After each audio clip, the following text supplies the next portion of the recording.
자공이라는 사람이 공자에게 평생 지켜야 할 한마디 말이 있다면 그것이 무엇이겠습니까? 라고 질문을 했답니다. 논어 위령공편에 나오는 그런 이야기인데요. 공자가 자공에게 무엇이라고 대답했을까요? 사람이 일생 동안 가슴에 품고 지켜야 할 말이라면 얼마나 귀하고 또 소중한 말일까요? 공자가 그것을 딱 한마디로 얘기했는데 무엇일까요? 좀 궁금하시지 않으세요? 공자는 그것을 이렇게 말했습니다. 기서호다 이렇게 말했어요. 기는 그것은 서다 이런 말이에요. 여기서 공자가 말한 서는 용서할 서자입니다. 헤아린다, 용서한다. 아직 올리지 마세요. 용서한다는 그런 뜻입니다. 흔히 공자의 사상을 한마디로 집약한다면 인이라고 할 수 있습니다. 어질 인자지요. 사랑, 어짐, 이런 말입니다. 공자의 그런 여러 가지 사상 중에 기독교의 사랑과 가장 어울리는 그런 한자가 있다면 저는 사랑 애자보다 어질 인자가 더 맞는다는 생각을 합니다. 그런데 굳이 구분하자면 인은 사람의 마음가짐이라고 할 수 있고요. 또 여기 공자가 자공에게 말한 이 서는 실천이라고 할 수 있을 것입니다.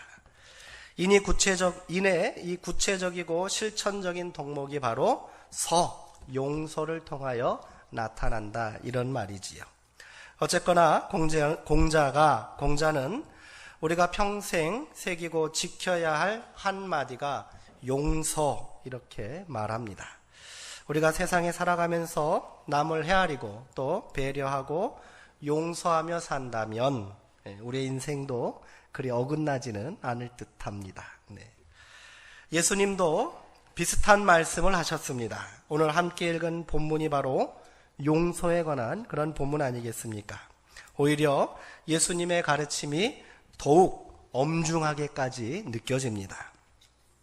마태복음 6장은 예수님의 산상수훈의 말씀 중에 특별히 기도에 관한 가르침이 나와 있습니다. 그 중심에 우리가 평생 드려야 할 기도인 주기도문이 들어 있습니다. 예수님께서는 너희는 기도할 때 이렇게 기도하라 말씀하시면서 제자들에게 참된 기도가 무엇이고 또 어떻게 기도해야 할지를 가르쳐 주셨습니다. 그 내용을 하나하나 깊이 살펴봐야겠지만 오늘은 그중 이 12절의 내용을 중심으로 말씀을 나누어 보려고 합니다. 우리 12절을 다시 한번 읽어볼까요? 6장 12절입니다. 우리가 우리에게 죄 지은 자를 사하여 준 것 같이 우리 죄를 사하여 주시옵고. 아멘. 어떤 내용입니까? 바로 용서입니다. 예수님께서 가르쳐 주신 기도문은 13절에서 끝이 납니다. 그리고 14절 또 15절 우리가 함께 읽은 주기도문 이후에 나오는 14절 15절은 이 주기도문의 핵심이 되는 내용을 다시 한번 강조하고 있다 이렇게 할 수 있지요. 14절 15절의 내용 역시 뭡니까? 용서에 관한 것입니다. 이는 예수님께서 우리가 평생을 두고 깊이 고백해야 할 기도의 핵심 내용이 바로 용서임을 분명히 밝히고 계시다는 것을 알 수 있습니다. 그러므로 용서는 주기도문의 핵심이며 예수님의 가르침의 가장 중심이라고 할 수 있겠지요. 그런데 여기서 중요한 문제가 제기됩니다. 그것은 과연 누가 용서하느냐는 것입니다. 죄를 용서하는 것은 누가 하는 것이지요? 예수 시대에는 누가 죄를 용서할 수 있고 용서할 권한이 있다고 생각했을까요? 바로 하나님이십니다. 예수님 시대에는 이렇게 생각했을 뿐 아니라 또 오늘 우리도 마찬가지이지 않습니까? 우리도 용서가 하나님에게 있다는 것을 믿고 또 고백합니다. 예수님께서 어느 날 가버나움에 계셨을 때입니다. 한 중풍병자가 예수님께서 계신 지붕을 뚫고 친구들의 도움으로 침상채 메어서 내려온 일이 있었습니다. 예수님께서 가버나움에 가셨을 때 예수님이 계신 그 집에 이미 굉장히 많은 사람들이 가득 차서 더 이상 사람이 뚫고 들어올 수가 없었던 거예요. 중풍병을 앓고 있던 이 사람 혼자는 움직일 수가 없죠. 친구들이 그를 예수님 앞에 데려오기 위해서 침상채 들고 온 거예요. 달려왔는데 안으로 들어갈 수 없자 이들은 옥상으로 올라갔어요. 그리고 지붕을 뚫고 친구를 그 구멍에다가 매달아 예수님 앞에 내려보낸 거지요. 우리가 잘 알고 있는 사건입니다. 유대인들이, 이스라엘 사람들이 그 지붕이 보통 한 60cm 된답니다. 흙으로 이렇게 흙으로 만든 지붕인데 60cm 정도 되는 지붕, 아무리 흙이라도 60cm 되는 지붕을 판 거예요.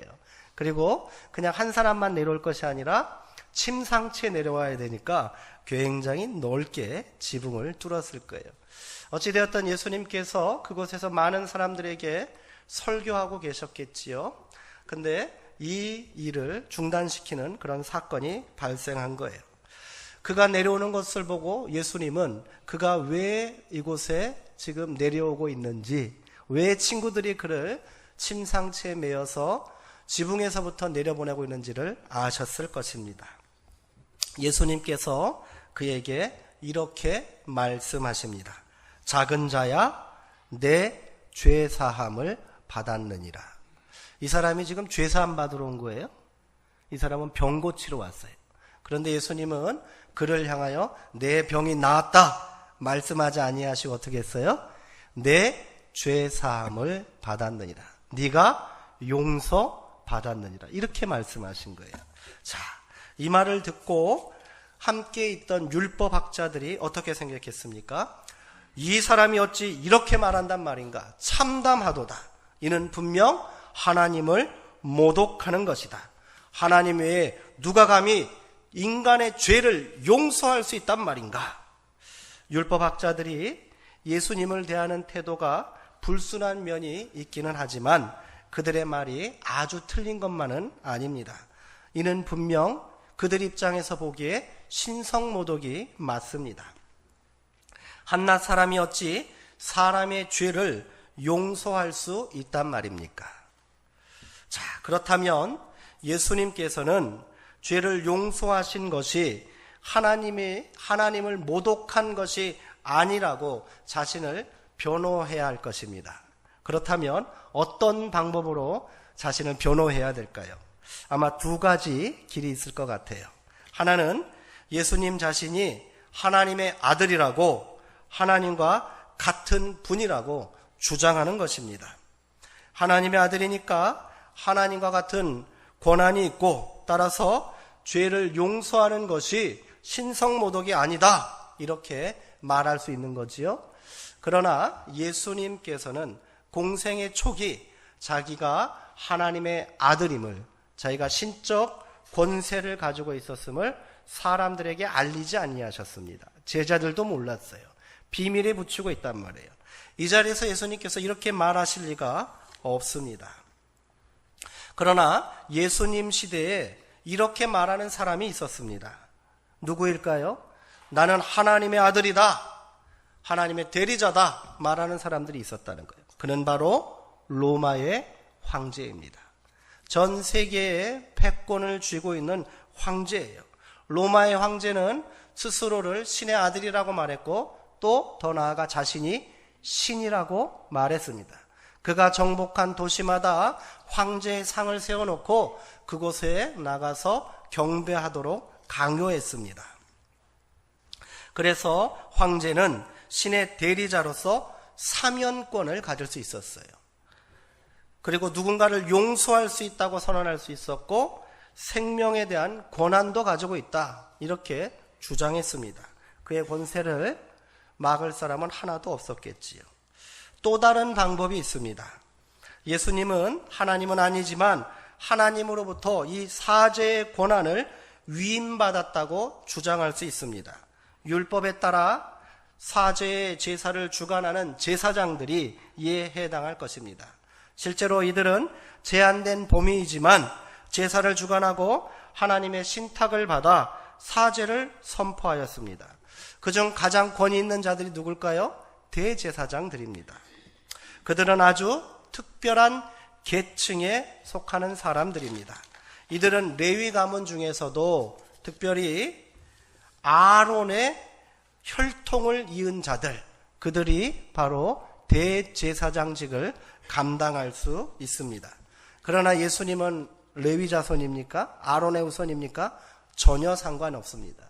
우리는 예수님을 다윗의 후손, 유다 지파라고 고백하고 있지 않습니까? 예수님은 이들과는 혈통적으로 아무런 관계가 없을 뿐더러 정서적으로도 전혀 교감이 이루어지지 않은 사람입니다.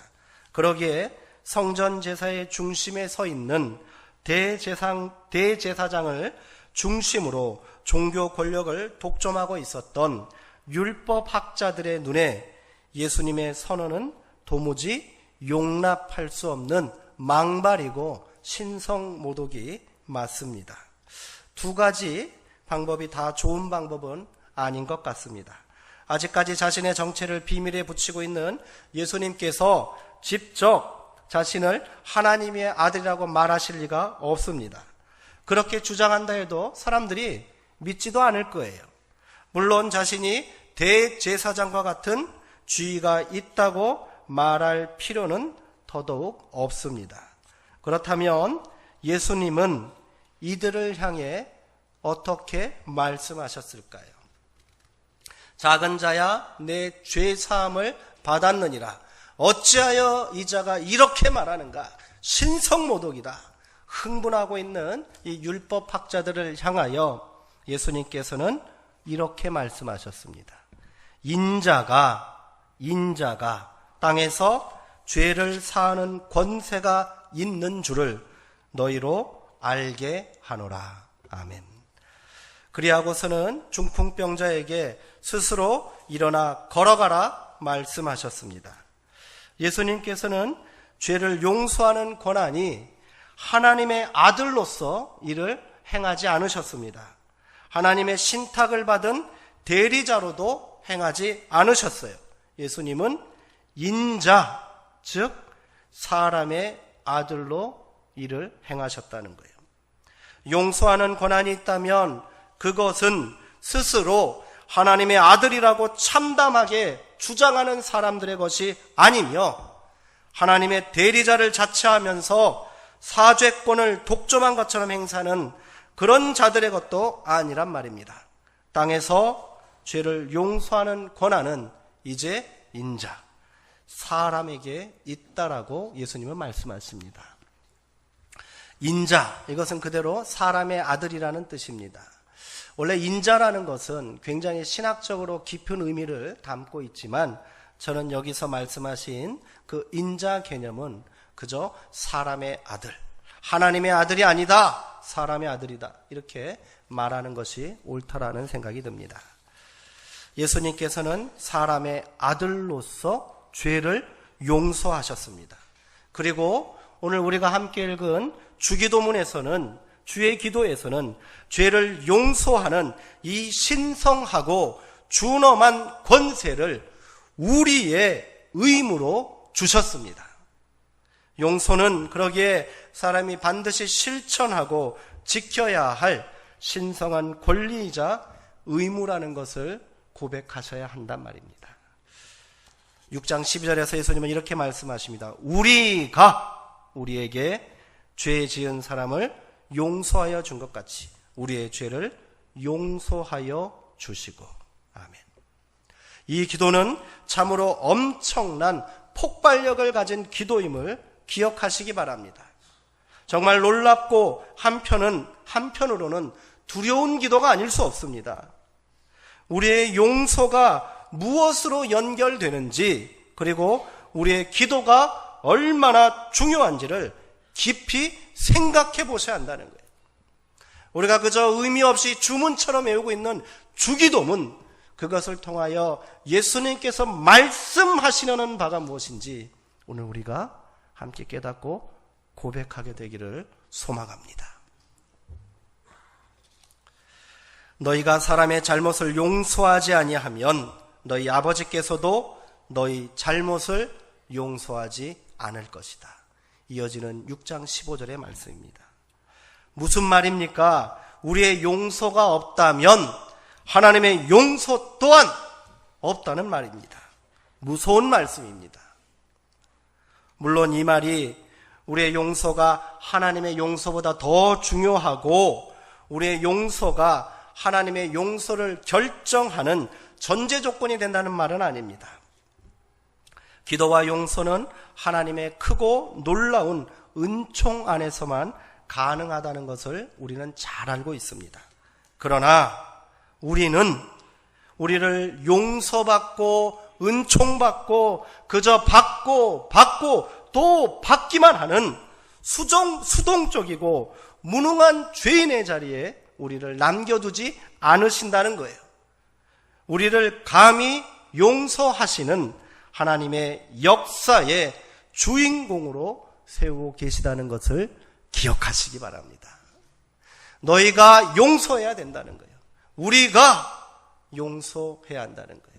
너희가 용서하지 않는다면 말씀하신 것은 그저 용서받기만을 간구하고 은총받기만을 간구하고 주십시오라고 기도하는 우리의 그 이기적인 기도를 돌아보라고 말씀하시는 거예요.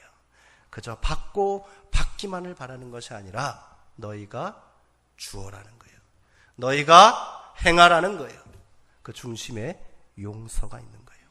하나님께서는 이 용서라는 신적인 놀라운 사역을 오늘 우리가 함께 나누도록 명령하고 계시다는 겁니다. 사실 우리가 용서할 때 하나님께서도 우리를 용서하신다는 가르침은 이미 오래전 예언자들이 외쳤던 가르침입니다. 일찍이 이사야는 이스라엘 백성들에게 이렇게 말합니다. 너희의 죄가 주홍같이 붉을지라도 눈과 같이 희어질 것이요 진홍같이 붉을지라도 양털같이 희게 되리라. 아멘. 어떻게 하면 그렇게 깨끗하게 죄를 용서받을 수 있을까요? 그것은 많은 제물과 제사를 통해서 이루어질 수 없습니다. 오히려 이사야는 하나님의 말씀을 대언하시면서 헛된 제물을 다시는 가져오지 말아라. 너희가 성전 마당만 밟고 있다. 책망하고 있다는 것을 기억하시기 바랍니다. 그리고 그는 백성들에게 어떻게 하면 너희 죄가 주홍 같을지라도 진홍같이 붉을지라도 양털같이 눈과 같이 희어질 수 있는지를 명심하고 들으라고 말하면서 스스로 씻으라라고 말합니다.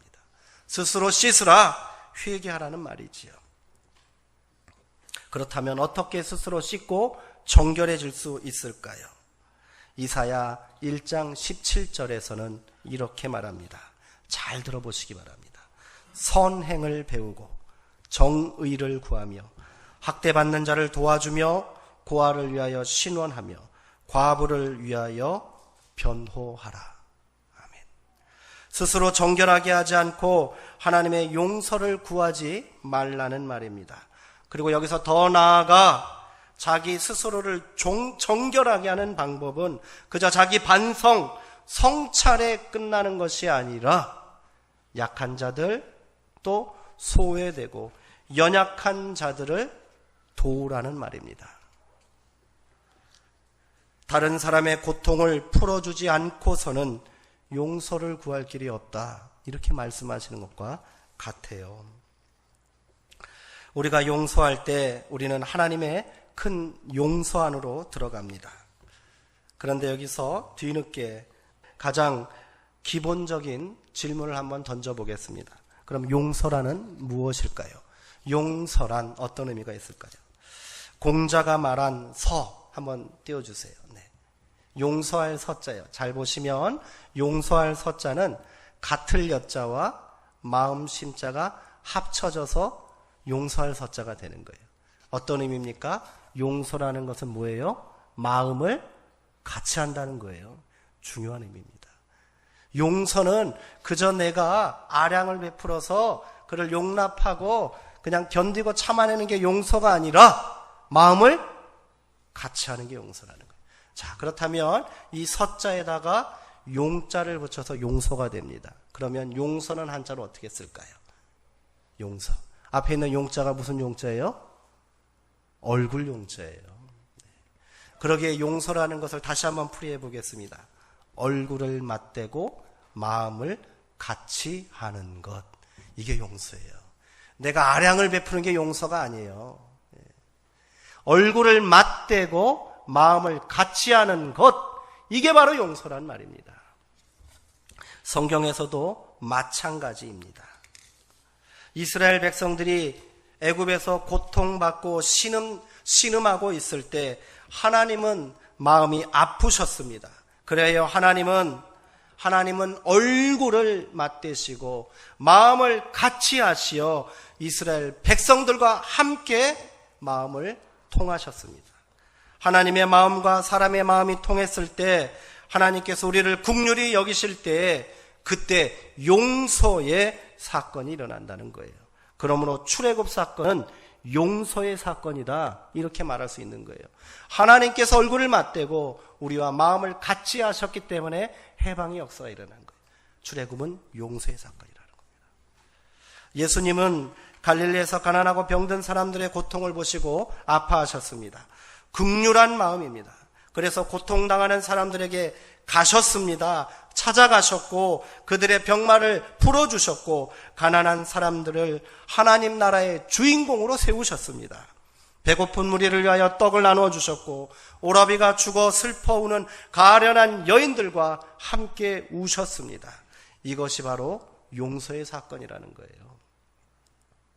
그러므로 용서는 단순한 감정의 표현이 아닌 하나의 사건입니다. 예수님의 용서는 하나님 나라의 사건으로 일어났다는 것입니다. 주의 기도에서 용서라고 번역한 헬라어는 아페시스라는 용어를 사용합니다. 이 아페시스는 용서하다라는 뜻도 있지만 면제하다라는 뜻이 있어요. 더 나아가서 풀어주다, 해방하다, 이런 의미도 갖고 있다는 거예요. 그리고 또 죄라고 이렇게 쓰인 단어는 오페일레마라는 헬라어입니다. 오페일레마는 죄라고도 번역이 되지만 원뜻은 빚이에요. 빚, 속박, 의무, 이것이 바로 오페일레마, 죄라는 겁니다. 그러기에 이렇게 보면 죄를 용서하다는 것은 원어로 그대로 풀이하면 뭐세요? 빚을 면제해 주다, 속박에서 해방시켜 주다, 이런 의미가 있다는 겁니다. 예수님께서 중풍병자를 용서하실 때에도 작은 자야 내 죄가 사함을 받았다 선포하셨을 때 그것은 죄사함의 선포임과 동시에 그를 고통으로부터 풀어주는 해방의 사건이었음을 기억하시기 바랍니다. 그러기에 너를 용서한다는 것은 내가 그 병에서 치유받았다, 일어나 걸어가라는 말씀과 동일한 말씀이라는 거예요. 그러므로 우리가 죄를 용서한다는 것은 그저 마음 깊은 앙금을 푸는 정도가 아니라는 말입니다. 그것은 가난한 사람들의 빚을 면제해주고 억울한 사람들의 원한을 풀어주고 고통당하는 사람들 그 고통과 아픔에서 해방시켜주는 실천의 문제입니다. 아파하는 자들과 함께 아파하는 것이고요, 우는 자들과 함께 우는 것, 그것이 바로 용서입니다. 따라서 용서는 관용의 문제를 넘어 정의의 문제일 수 있고 사랑과 생명의 문제이며 이 땅의 평화의 문제라는 것입니다. 용서는 하나님께서 긍휼한 마음으로 하셨던 그 일을 우리도 행하는 거예요. 예수님께서 사랑으로 베푸시고 행하셨던 그 일을 나도 따라하는 것입니다. 그러기에 용서는 하나님의 백성, 하나님의 자녀된 우리의 거룩한 의무인 줄 믿으시기 바랍니다. 기독교인의 기본 책무라는 거예요. 용서는 마음을 같이 하고 얼굴을 맞대는 것이라 말했습니다. 구체적으로 타인의 고통을 공감하고 더 적극적으로 그가 그 고통에서 해방될 수 있도록 실천하는 적극적인 행동이라고 말했습니다. 그렇다면 오늘 우리에게 절박한 용서란 무엇입니까? 오늘 우리는 용서가 사라진 시대를 살고 있습니다. 타인의 고통과 눈물에 공감하지 못합니다. 그저 나와 내 가족만 편안하고 어려움이 없으면 그만입니다. 심지어 다른 사람의 고통을 즐기는 듯한 사람들도 있습니다. 이 모든 원인이 어디에서 있을까요? 어디에서 원인이 있기에, 무엇이 문제이기에 우리는 용서하지 못하는 시대를 살고 있습니까? 여러 가지 그런 원인들을 우리는 지적할 수 있을 것입니다.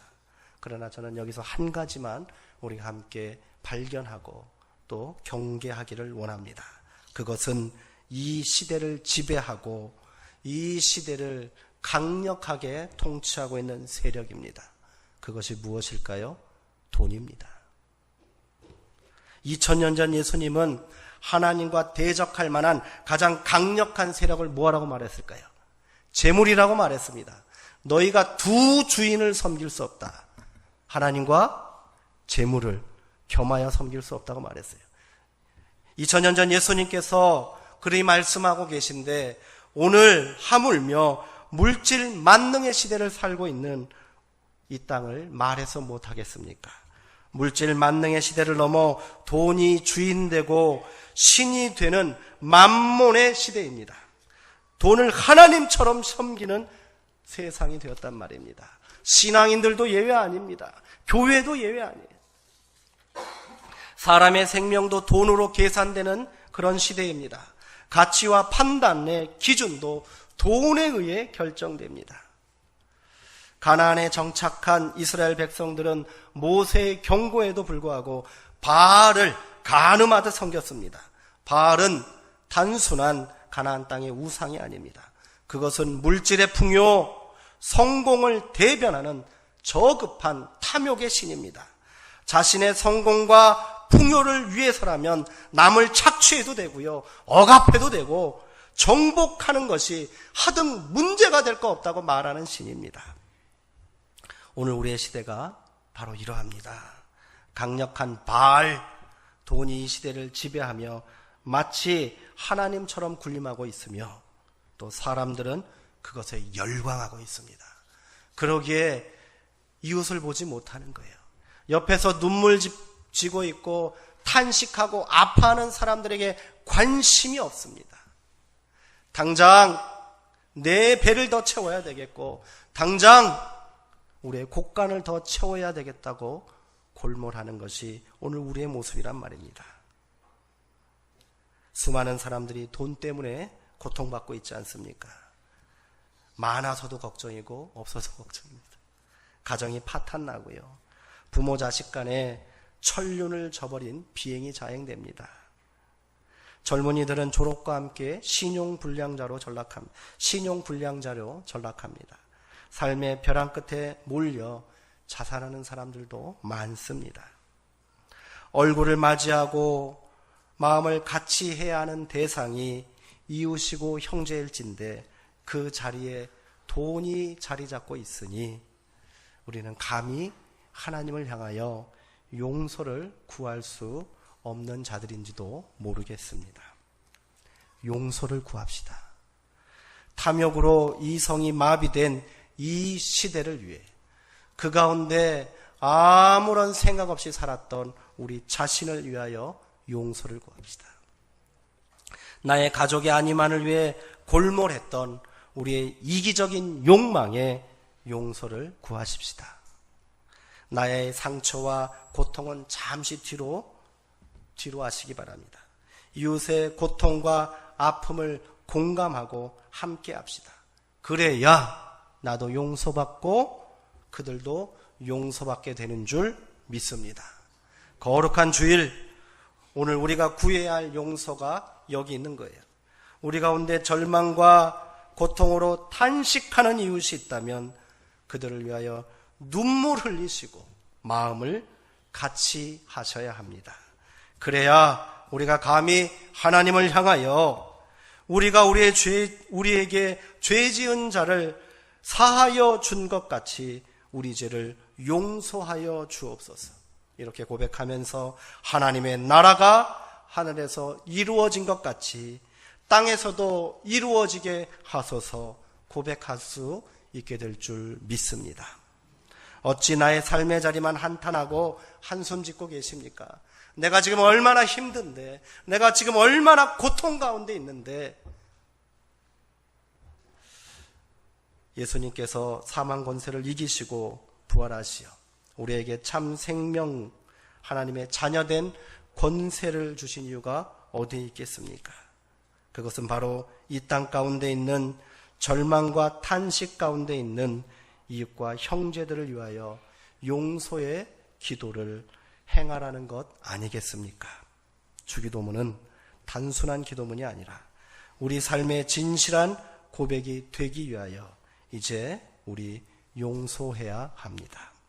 나와 내 가족, 내 형제들에게 집중되어 있는 우리의 시선을 이웃에게 돌려 이 땅 가운데 하나님의 나라가 임하게 해야 될 줄 믿습니다. 무엇을 할 수 있을까? 고민하지 마십시오. 작은 것부터 합시다. 우리가 우리의 작은 용서가 마침내 하나님 나라의 큰 열매가 될 줄 믿습니다. 나로부터 벗어나셔야 해요. 온통 관심이 나와 내 가족 가운데만 있었는데 하나님은 우리가 우리를 용서하기를 원하신다는 것을 이 시간 함께 고백하기를 원합니다. 그래야 하나님 나라가 우리 가운데 임할 수 있는 것 아니겠습니까? 예수님은 하나님 나라를 거대한 우주적인 상징물로 이야기하지 않으셨습니다. 예수님은 하나님 나라를 비유로 설명하실 때 무엇을 드신지 아십니까? 씨앗을 가지고 얘기하셨어요. 작은 씨앗, 겨자씨, 그것을 하나님 나라에 비유하셨어요. 씨앗이 땅에 뿌려져서 그것이 언제 자랄까? 이것이 자라서 무엇이 될까? 아무리 염려하고 걱정하지 말라는 거예요.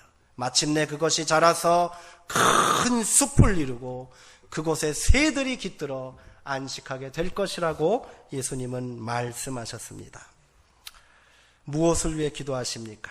그저 내 삶의 안위와 평안을 위하여 간구하지 마시고 아주 작은 부분이라도 이 땅의 이웃과 아픔과 고통 가운데 있는 형제들을 위하여 용서의 기도를 드리기를 원합니다. 그래야 우리의 기도가 하늘을 움직이는 응답이 될 줄 믿습니다. 그가 먼저 잘못을 시인하고 또 내 앞에 와서 무릎 꿇어야 용서할 수 있다고 생각하지 마십시오. 용서는 내가 먼저 그에게 다가가 얼굴을 맞대고 마음을 같이 하는 거예요. 그게 용서입니다. 그의 아픔과 분노와 절망도 함께 나누려 해야 한다는 겁니다.